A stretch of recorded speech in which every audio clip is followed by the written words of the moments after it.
Hello everyone, welcome to Commerce Catalyst. In this video, we are going to start our next topic of the chapter Nature and Significance of Management. इससे पिछली videos में हम लोगों ने nature and significance of management जो हमारा first chapter है business studies class 12 का, उसके कुछ टॉपिक्स हम लोगों ने कवर कर लिए थे। आज की वीडियो में हम लोग कवर करने वाले हैं नेचर ऑफ मैनेजमेंट। मैनेजमेंट का नेचर क्या है, what do I mean by nature. Nature से मेरा मतलब है कि हमारा जो मैनेजमेंट है वो एक आर्ट है, एक साइंस है या फिर एक प्रोफेशन है। हम देखेंगे कि आर्ट के क्या क्या कैरेक्टरिस्टिक्स होते हैं और अगर हमारे मैनेजमेंट के कैरेक्टरिस्टिक्स और आर्ट की कैरेक्टरिस्टिक्स मैच हो जाते हैं तो वी कैन से दैट कि our management is an art. Science का देखेंगे and in the same way will see about profession. So starting with the first, तो management can be an art, science और profession. Management as an art, हम देखते हैं कि management एक art है या नहीं। तो आर्ट होने के लिए what are the important features. Number one is existence of theoretical knowledge. अगर आप एक आर्टिस्ट हैं तो आप जिस भी काम, जो भी आप काम कर रहे हैं, जिस भी फील्ड में आप आर्टिस्ट हैं, you should be having theoretical knowledge of that thing. आपको उस काम की, उसका ज्ञान होना चाहिए, उसकी नॉलेज होनी चाहिए, उसकी थ्योरी होनी चाहिए। क्या मैनेजमेंट भी ऐसा है क्या मैनेजमेंट में भी आपको नॉलेज की ज़रूरत होती है? क्या सारी चीज़ों की ज़रूरत है? तो हम कह सकते हैं कि मैनेजमेंट भी एक तरीके का आर्ट है according to the first point. जैसे कि art involve the application of theoretical knowledge, management is an art of getting things. Management भी तो एक आर्ट ही है। किस चीज़ का art? Management is a art of doing the things, काम को सही तरीके से करने का एक आर्ट है। ठीक है, तो कह सकते हैं कि this mostly this point follows. अब सेकंड क्या है? Personalise application. ना what do you mean by personalise application? देखिए, आप हो सकता है दो व्यक्ति हैं, उनके पास में सेम नॉलेज है, सेम एक्सपीरियंस है, बट उनका उस नॉलेज को इम्प्लीमेंट करने का तरीका, उस नॉलेज को इनकलकेट करने का तरीका, सेम काम को करने का तरीका अलग अलग हो सकता है। जैसे कि टीचर्स हैं, तो हो सकता है दो टीचर्स के पास में सेम नॉलेज हो, सेम एक्सपीरियंस हो, बट उन दोनों को पढ़ाने का तरीका, उन दोनों के way of teaching skills, way of communicating बहुत डिफरेंट हो सकता है। तो पर्सनलाइज नॉलेज में क्या है कि मैंने भले मैनेजर के पास में सेम थ्योरेटिकल नॉलेज है, बट एग्जीक्यूशन का, काम कराने का तरीका, काम करने का तरीका बहुत अलग हो सकता है। तो पर्सनलाइज एप्लीकेशन आप देखो आर्ट में भी होते हैं और मैनेजमेंट में भी ये चीज़ होती है। तो वी कैन से दैट कि this point also follows. Next point, based on practice and creativity. आप देखो, जैसे एक आर्टिस्ट होता है, आर्टिस्ट अपने काम को करते करते करते करते धीरे धीरे उसमें और ज़्यादा प्रैक्टिस करता है। प्रैक्टिस के साथ में, समय के साथ में उसकी क्रिएटिविटी आती है। वैसे ही मैनेजमेंट में जैसे मैनेजर जो है वो किसी काम को बार बार करता है, फेल होता है, फिर करता है, ट्राई करता है, कंटिन्यूस प्रैक्टिस करता है, करते करते करते करते वो उस चीज़ में बहुत अच्छा हो जाता है। तो हम क्या कह सकते हैं? अभी तक हम कह सकते हैं कि मैनेजमेंट इज एन आर्ट। अभी तक की ये पॉइंट्स पढ़ के हमको लग रहा है कि मैनेजमेंट आर्ट है। हो सकता है आर्ट भी हो, साथ में साइंस भी हो सकता है, प्रोफेशन भी हो सकता है। तो up till now we have read the point about कि whether management is a art और नॉट। तो तीन पॉइंट्स को देखा हमने, existence of theoretical knowledge, personalise application, और थर्ड है हमारा based on practice and creativity. तो तीनों पॉइंट्स को टिक करता है अभी तक कि मैनेजमेंट हमारा आर्ट के सारे फीचर्स को इंप्लीमेंट करता है। आगे देखते हैं साइंस। क्या मैनेजमेंट साइंस है क्या? तो सबसे पहले साइंस का पॉइंट क्या है? A well organised body of knowledge. Management is a systematic body of knowledge with its own set of ideas and concept based on cause and effect relation. देखो, science जो है वो well organise body of knowledge है। आप अगर एक scientist को देखेंगे, आप साइंस डिपार्टमेंट में देखेंगे, तो वहाँ पे आपको एक प्रॉपर नॉलेजेबल व्यक्ति देखने को मिलेगा, जो व्यक्ति जिसके फैक्ट बहुत क्लियर हैं, जिसको सारी चीज़ों की नॉलेज है, एक्सपीरियंस है। तो मैनेजमेंट भी क्या एक तरीके का साइंस है क्या? यहाँ पे भी well organise body of knowledge की ज़रूरत है। पार्शियली आप देखो, आप एक मैनेजर ऐसा नहीं है कि आप बुक्स पढ़ के, बहुत ज़्यादा नॉलेज लेके आप बहुत अच्छी मैनेजमेंट करने लगें। आप अपने आसपास में देखो, हमारे घर में हमारे जो पेरेंट्स होते हैं वो कितने अच्छे से घर को मैनेज करते हैं। क्या उन्होंने बहुत ज़्यादा एजुकेशन ली है क्या इस फील्ड में? क्या उन लोगों ने बहुत ज़्यादा एमबीए या फिर बाकी के जो मैनेजमेंट के कोर्स होते हैं वो किए हैं क्या? नहीं किए, but still they are able to manage all the things properly. एक शॉपकीपर होता है, उसकी छोटी सी दुकान है, क्या उसने कहीं से बहुत ज़्यादा एजुकेशन ली है, क्या उसने प्रॉपर मैनेजमेंट की पढ़ाई की है, क्या उसको बहुत नॉलेज है क्या? नहीं, बट फिर भी वो अपनी शॉप को बहुत अच्छे से मैनेज कर लेता है। ठीक है, तो इन द सेम में देखते हैं ये वाला पॉइंट थोड़ा सा इंप्लीमेंट होता है और थोड़ा नहीं होता है। Principle based on experiments and observation. आप देखो साइंस जो है ना वो कैसे एक्सपेरिमेंट कर करके एक्सपेरिमेंट किया है ना, जैसे कि we all know how gravity was discovered, it was just an observation, experiment and observation. कितने सारे लोगों के सामने कुछ ना कुछ चीज़ें गिरी होंगी, for example Apple, a lot of other things, but उनमें से किसी भी व्यक्ति ने ऑब्जर्व नहीं किया कि this is because of gravity, but one person started it, one person thought about it. Let me know in the comment section who was that one person, है ना, who discovered gravity। ठीक है, तो वैसे जैसे कि साइंस है जो किस पे बेस्ड होता है, एक्सपेरिमेंटेशन और ऑब्जर्वेशन पे, क्या मैनेजमेंट भी एक्सपेरिमेंटेशन और ऑब्जर्वेशन पे डिपेंडेंट है क्या? Fundamental principles of management are developed through experiments and observation, their result can be tested and verified. ये भी बिल्कुल सही बात है। आप एक अच्छा मैनेजर कैसे बनता है? अपने एक्सपीरियंस से, अपनी ऑब्जर्वेशन से, है ना, अपने अपने एक्सपेरिमेंट कर करके, ऑब्जर्व कर करके चीज़ों को, अपनी गलतियों को सुधार के एक मैनेजर अच्छा मैनेजर बनता है ना, और अच्छे से मैनेजमेंट कर पाता है। तो ये पॉइंट भी कहीं ना कहीं वैलिड है। थर्ड पॉइंट है यूनिवर्सल वैलिडिटी। यूनिवर्सल वैलिडिटी का मतलब कि साइंस के जो रूल्स रेगुलेशन है, साइंस के जो फंडामेंटल्स हैं, जैसे इंडिया में अगर ग्रेविटी है तो ऐसा तो है नहीं कि अमेरिका में ग्रेविटी नहीं है, एंटार्क्टिका में ग्रेविटी नहीं, it is universally all over the world you will find gravity. हर जगह पे आपको ग्रेविटी देखने को मिलेगी, है ना, सेम रूल्स हैं ग्रेविटी के।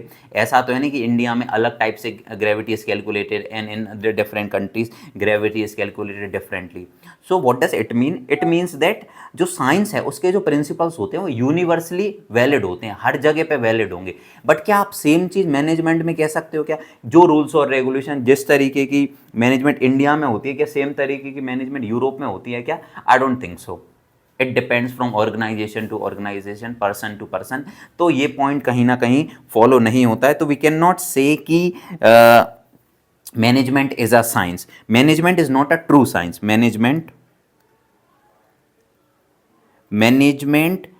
Can not be said, management can not be said as true science. आप इसे पूरे तरीके से साइंस नहीं कह सकते, या फिर आप कह सकते हो इसे इनएग्जैक्ट साइंस, इनएग्जैक्ट साइंस या फिर सोशल साइंस। आप इसे इनएग्जैक्ट साइंस कह सकते हो या फिर आप इसे कह सकते हो social science, but it is not science. Science तो नहीं है। तो हम अभी तक के पॉइंट्स को पढ़ने के बाद एक चीज तो समझ में आ गई है कि मैनेजमेंट इज नॉट साइंस। ठीक है, आगे बढ़ते हैं और देखते हैं मैनेजमेंट इज अ प्रोफेशन और नॉट। क्या मैनेजमेंट एक प्रोफेशन है? प्रोफेशन आप समझते हो, कुछ प्रोफेशनल्स होते हैं, जैसे कि अब देखो प्रोफेशन क्या होता है? A vocation that require specific knowledge.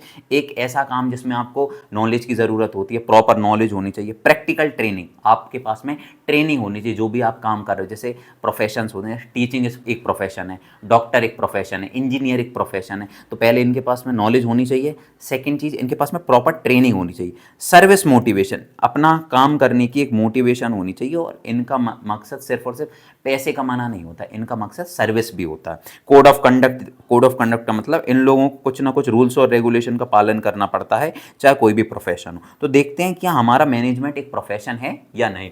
तो पहला पॉइंट है स्पेशलाइज्ड नॉलेज। देखो स्पेशलाइज, एक प्रोफेशन में भी आपको स्पेशलाइज नॉलेज की ज़रूरत है। क्या मैनेजमेंट, एक मैनेजर बनने के लिए आपको बहुत ज़्यादा नॉलेज की या फिर स्पेशलाइज नॉलेज की ज़रूरत है? हाँ और ना, दोनों हो सकते हैं, क्योंकि थोड़ी बहुत तो नॉलेज आपको होनी चाहिए। Management has its own set of principle, concept as well as defined body of knowledge. कह सकते हैं ये पॉइंट कहीं ना कहीं फॉलो होता है, स्पेशलाइज नॉलेज। हमारे जो मैनेजर्स होते हैं, जो मैनेजमेंट होती है, अगर उसको आपको अच्छी कंपनी में, अच्छे इंस्टीट्यूट में मैनेजमेंट करना है, तो आपको थोड़ी बहुत प्रैक्टिकल नॉलेज होनी चाहिए जो भी काम आप कर रहे हो। तो ये पॉइंट कहीं ना कहीं थोड़ा सा फॉलो करता भी है और थोड़ा नहीं, तो will see it follow. Restricted entry. अच्छा, प्रोफेशन में आप क्या कोई भी मुंह उठा के किसी भी डॉक्टर के प्रोफेशन में जा सकता है कि इंजीनियर के प्रोफेशन में, टीचिंग के प्रोफेशन में? नहीं, कोई भी व्यक्ति ऐसे बिना प्रॉपर डिग्रीज के, बिना प्रॉपर एजुकेशन के आप इन सेक्टर्स में, इन फील्ड्स में नहीं जा सकते। लेकिन क्या मैनेजर कि वो रिस्ट्रिक्टेड एंट्री रहती है। अभी तक तो ऐसा रिस्ट्रिक्टेड एंट्री नहीं है। आप मैनेजर बनने के लिए आपको थोड़ी सी आपके पास स्किल्स होनी चाहिए, है ना, और आप मैनेजर बन सकते हैं। ऐसा नहीं, आप अपनी मैनेजमेंट घर से स्टार्ट कर सकते हैं। आप जैसे घर को मैनेज करने के लिए, एक छोटी शॉप को मैनेज करने के लिए क्या आपको प्रॉपर एग्जामिनेशन देने पड़ते हैं क्या? नहीं। बट एक प्रोफेशनल को, एक टीचर बनने के लिए, एक डॉक्टर बनने के लिए, एक इंजीनियर बनने के लिए, you have to fight a lot of exams, है ना। आपको प्रॉपर गवर्नमेंट एग्जामिनेशंस फाइट करने पड़ते हैं, आपके पास में डिग्रीज होना चाहिए। बट अभी तक एक मैनेजर बनने के लिए I don't think so you required degrees. तो I don't think so this point follow. तो रिस्ट्रिक्टेड एंट्री हमारी मैनेजमेंट में या फिर मैनेजर बनने के लिए नहीं। नेक्स्ट पॉइंट क्या है हमारा? Statutory body. स्टैच्यूरी बॉडी क्या होती है? Statutory body, these are those type of institution which are registered under government of India, और ये हमारे कॉन्स्टिट्यूशन के अंदर भी इनको मेंशन किया गया है। तो आप अगर एक चार्टर्ड अकाउंटेंट हैं तो आपको ICAI करके एक संस्था है, वो आपको सारी रूल्स और रेगुलेशन बताएगी और उसके अकॉर्डिंग आपको लीगली बाइंडिंग है आपकी कि आप उसमें जो रूल्स और रेगुलेशन लिखे हुए हैं उसके अकॉर्डिंग काम करना पड़ेगा। ऐसे ही डॉक्टर्स जो होते हैं वो भी इंस्टीट्यूशंस के अकॉर्डिंग मतलब उस सुपरवाइज करते हैं कि all the doctors have to work according to the rules and the regulation which is mentioned in the institution, जो ये स्टैच्यूटरी बॉडीज़ बनाई गई हैं। वैसे हमारी मैनेजमेंट जो है ना वो भी एक एसोसिएशन के अंडर आता है, जो है all India management association. But ऐसा ज़रूरी नहीं है। अभी तक हमने जो मैनेजमेंट की जो है ऑल इंडिया मैनेजमेंट एसोसिएशन, वो एक स्टैच्यूटरी बॉडी नहीं है। Statutory body means it is not mention in the constitution, neither the government of India force and manager to get registered under this. ना ही हमारी जो गवर्नमेंट ऑफ इंडिया है वो अभी फोर्स नहीं करती, और ये लीगल बाइंडिंग नहीं है कि एक मैनेजर को इस इंस्टीट्यूशन, ये इस ऑर्गेनाइजेशन के अंडर रजिस्टर्ड होना पड़ेगा। तो ऐसा कुछ नहीं है, और इसकी कोई ज़्यादा रूल्स और रेगुलेशन भी नहीं होते। तो अभी तक तो स्टैच्यूटरी बॉडी नहीं है, ठीक है। आगे हो जाए तो वी डोंट नो, अभी तक तो नहीं है। Code of conduct. Code of conduct होता है जैसे कि हर एक प्रोफेशन को, हर एक प्रोफेशनल को कुछ ना कुछ रूल्स और रेगुलेशन का पालन करना पड़ता है, और वो करना ही पड़ता है। जैसे कि like every profession manager also have a code of conduct but it does not legally bind a manager। देखो, जैसे एक डॉक्टर को कोड ऑफ कंडक्ट को फॉलो करना पड़ता है, एक टीचर को कोड ऑफ कंडक्ट को फॉलो करना पड़ता है, बहुत सारे प्रोफेशंस हैं जिनमें कोड ऑफ कंडक्ट को फॉलो करना ही पड़ता है। मैनेजर को भी कोड ऑफ कंडक्ट को फॉलो करना पड़ता है, बट वो अभी लीगल बाइंडिंग नहीं है। लीगल बाइंडिंग का मतलब कानूनी तरीके से ज़रूरी नहीं है कि एक जो मैनेजर है वो प्रॉपर कोड ऑफ कंडक्ट को फॉलो करेगा। करता है तो ठीक है, नहीं करता है तो भी ठीक है, कोई कानूनी कार्रवाई उसके अगेंस्ट नहीं की जाएगी। इसका मतलब क्या है? इसका मतलब ये है कि ये जो पॉइंट है कोड ऑफ कंडक्ट वाला, जो एक प्रोफेशनल को तो फॉलो करना ही करना पड़ता है, बट मैनेजर को अगर करे तो ठीक है और नहीं करे तो भी ठीक है। इसका मतलब कोड ऑफ कंडक्ट वाला पॉइंट भी हमारे इसको फॉलो नहीं करता है। तो कह सकते हैं, एक लास्ट पॉइंट और पढ़ते हैं, सर्विस मोटिव। देखो, हर एक प्रोफेशन का सर्विस मोटिव होता है। डॉक्टर पैसे कमाने के लिए लोग बाग बनते तो हैं, बट एक डॉक्टर का मोटिव होता है सर्विस मोटिव। टीचर का भी सर्विस मोटिव होता है, और बहुत सारे प्रोफेशंस ऐसे हैं जिनका जो मोटिव है वो पैसे कमाना तो है, ठीक है, बट उसके साथ में उनका सर्विस मोटिव भी, मतलब उद्देश्य एक सर्विस करना, समाज का भला करना, ये भी होता है। बट आप एक मैनेजर के बारे में ऐसा नहीं कह सकते कि मैनेजर का मोटिव सर्विस मोटिव होता है। करे तो अच्छी बात है, नहीं करे तो भी अच्छी बात। Manager aim to serve the society similarly like other profession, ठीक है, बट लीगल बाइंडिंग नहीं कि आपको सर्विस करनी पड़ेगी। मतलब आपका सर्विस मोटिव होना चाहिए कि आपको ज़रूरी है कुछ ना कुछ आप सोसाइटी के लिए भी करो, करते हो ठीक है, नहीं करते तो भी ठीक है। तो ये वाला पॉइंट भी फॉलो नहीं होता है। तो हम कह सकते हैं हमारा जो मैनेजमेंट है वो एक प्रोफेशन तो बिल्कुल भी, मतलब बिल्कुल भी नहीं, ये है नहीं। Management is not a profession. इस टॉपिक में हमने क्या पढ़ा? इस टॉपिक में हम लोगों ने देखा कि मैनेजमेंट जो है वो साइंस नहीं है, वो इनएग्जैक्ट साइंस है या फिर सोशल साइंस है। क्यों? साइंस के जितने भी फीचर्स थे वो एक दो फॉलो हो रहे हैं, कुछ फॉलो नहीं हो रहे हैं। तो हम क्या कह सकते हैं कि हमारा जो मैनेजमेंट है वो साइंस तो नहीं है, सोशल साइंस हो सकता है और इनएग्जैक्ट साइंस हो सकता है, बट 100% साइंस नहीं है। फिर हमने प्रोफेशन को पढ़ा, प्रोफेशन के कुछ रूल्स और रेगुलेशन देखे, जैसे specialised knowledge, restricted entry, statutory body और कोड ऑफ कंडक्ट। तो हमने क्या देखा? हमने देखा कि कुछ इसके जो पॉइंट्स हैं वो फॉलो तो होते हैं, कुछ पॉइंट्स फॉलो होते हैं और कुछ पॉइंट्स फॉलो नहीं होते। तो हम कह सकते हैं हमारी जो मैनेजमेंट है वो एक प्रोफेशन भी नहीं है, बट आर्ट्स के जितने भी पॉइंट थे एज एन मतलब मैनेजमेंट एज एन आर्ट, तो आर्ट के जितने फीचर्स थे उनमें से ज़्यादातर ऑलमोस्ट हर एक जो फीचर है वो हमारी मैनेजमेंट फॉलो करती है। तो इससे हमें क्या पता चलता है कि management is an art, management एक आर्ट है, ना कि साइंस, ना कि प्रोफेशन। तो आई होप आपको ये टॉपिक समझ में आया होगा। The topic was nature of management, management का क्या नेचर है। आगे आने वाली वीडियोस में हम लोग लेवल्स और कोऑर्डिनेशन, इंपॉर्टेंस, वो सारे टॉपिक कवर करने वाले हैं। Thank you so much for watching the video. I hope आपको ये टॉपिक समझ में आया होगा। अगर आपको समझ में आया, please do like, subscribe the channel, like the video, subscribe the channel, and also follow my Instagram page. The name of the page is Commerce Catalyst, where you will find the content of 11th and 12th class commerce. Thank you so much.